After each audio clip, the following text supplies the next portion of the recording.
सुप्रभात बच्चों। आज हम आपकी पाठ्य पुस्तक सुबोध का पाठ 16 पढ़ने जा रहे हैं, जिसका नाम है किफ़ायत। किफ़ायत यानी बचत। बचत का मतलब बेटा ये नहीं कि आप बहुत सारी चीज़ों को काम ना करो और पैसे बचा लो, ऐसा नहीं।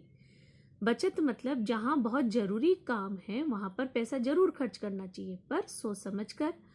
और कहते हैं बूंद बूंद से ही घड़ा भरता है। यानी कि बच्चों, अगर आज से आप एक बचत करना सीखें कि जहाँ ज़रूरी है और जो चीज़ें आपको मिलती उनको किफ़ायत से रखें, और आगे जो ये पैसा बचेगा या जो ये चीज़ें बचेगी ये आने वाले का समय में बेटा आपका साथ देगी।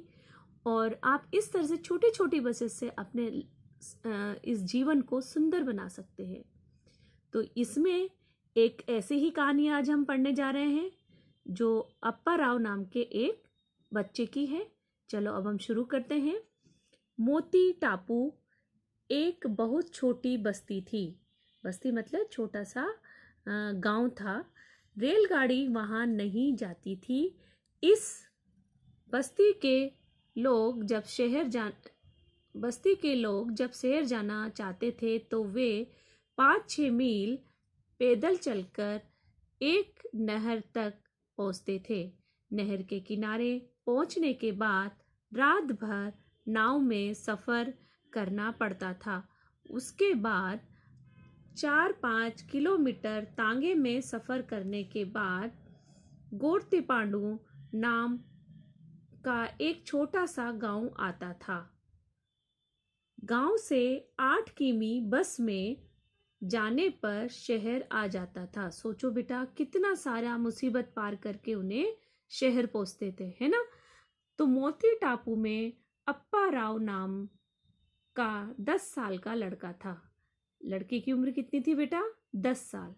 वह बहुत फिजूल खर्ची करता था। फिजूल खर्ची मतलब जहाँ पैसे की आवश्यकता नहीं है या जहाँ कम पैसे में काम चल सकता था वहाँ पर वो ज़्यादा पैसे खर्च करता था।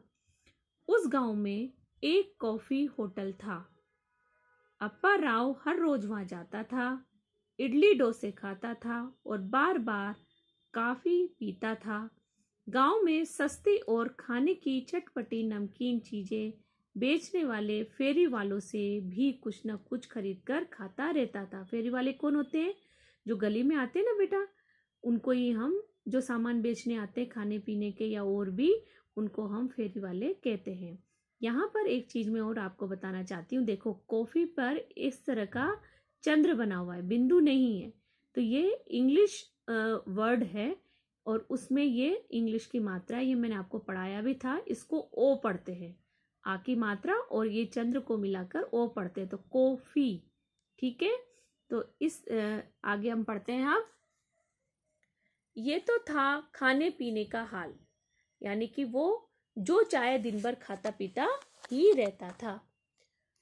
उसके लिए अक्सर कपड़े सिलवाने पड़ते थे। कपड़े संभाल कर रखना वो जानता ही नहीं था। यानी कि जब कभी कपड़ों को फाड़ लेता, उन्हें गंदा कर लेता, है ना, जिससे उसके कपड़े बहुत जल्दी खराब हो जाते थे, इसलिए अक्सर उसके लिए कपड़े सिलवाने पड़ते थे।